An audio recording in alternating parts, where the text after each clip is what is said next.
আসসালামু আলাইকুম। দেশ এবং দেশের বাইরে থেকে যারা আমার এই ভিডিওটি দেখছেন সকলকে আন্তরিক শুভেচ্ছা এবং অভিনন্দন।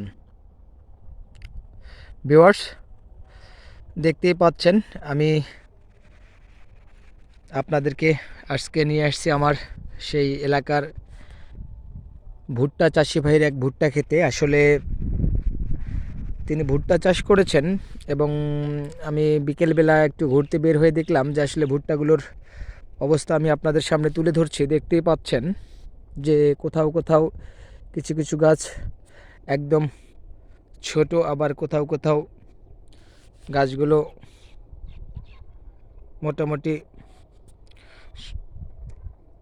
চেহারা অনেক ভালো, কিন্তু কিছু কিছু জায়গায় গাছের চেহারা একদমই নাজুক অবস্থা।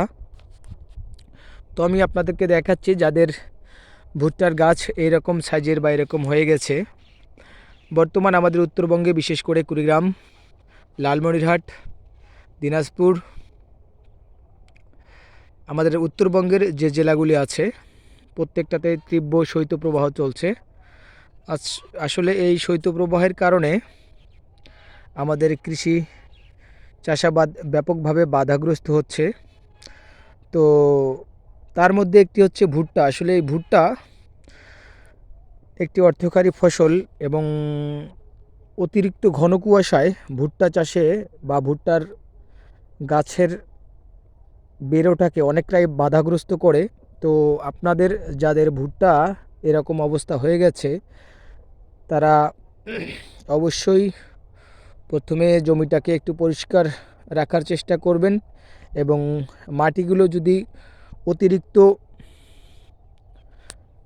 মানে একদম ইয়া মাটিগুলো যদি একদম শক্ত হয়ে গিয়ে থাকে তাহলে অবশ্যই লাঙল বা যে কোনো পদ্ধতির মাধ্যমে সেগুলোকে একটু আলগা করে দেওয়ার চেষ্টা করবেন এবং তারপরে প্রয়োজনীয় সার এবং কীটনাশক দিয়ে মাটিগুলোকে পুনরায় আবারও আলগা করে দেবেন এবং পরবর্তীতে একটু যখন আবহাওয়া রৌদ্রোজ্জ্বল হবে তখন আপনি পানি সেচ দিতে পারেন এবং সেচ অবশ্যই দিতে হবে। তাহলে আপনার গাছের যে গ্রোথটা সেটা ইনশাল্লাহ ঠিক হয়ে যাবে। আমি দেখাচ্ছি আপনাদের, এখানে কিছু গাছ দেখতে পাচ্ছেন এখনও অনেক ছোট, আবার কিছু গাছ মোটামুটি বড় হয়ে গেছে। আসলে কোনোটা বেড়ে উঠেছে, আসলে কোনোটা বেড়ে উঠতে পারেনি।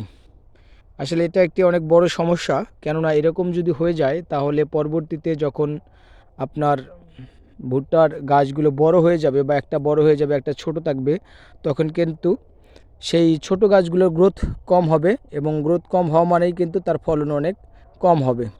এজন্যই যদি আপনি এই সময়ে, এই সঠিক সময়ে যদি এর পরিচর্যা ঠিকভাবে না করেন বা এর যত্ন যদি আপনি না নেন তাহলে কিন্তু আপনাকে বিপাকে পড়তে হবে। এজন্যই যাদের জমির ভুট্টা গাছগুলো এরকম ছোট বড় বা এরকম অতিরিক্ত ঘন কুয়াশার কারণে এরকম হয়ে গেছে তারা অবশ্যই গাছগুলোর প্রতি একটু যত্নবান হবেন এবং প্রয়োজনীয় সার কীটনাশক প্রয়োগ করবেন।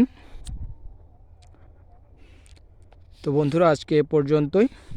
ভালো থাকবেন। আল্লাহ হাফিজ।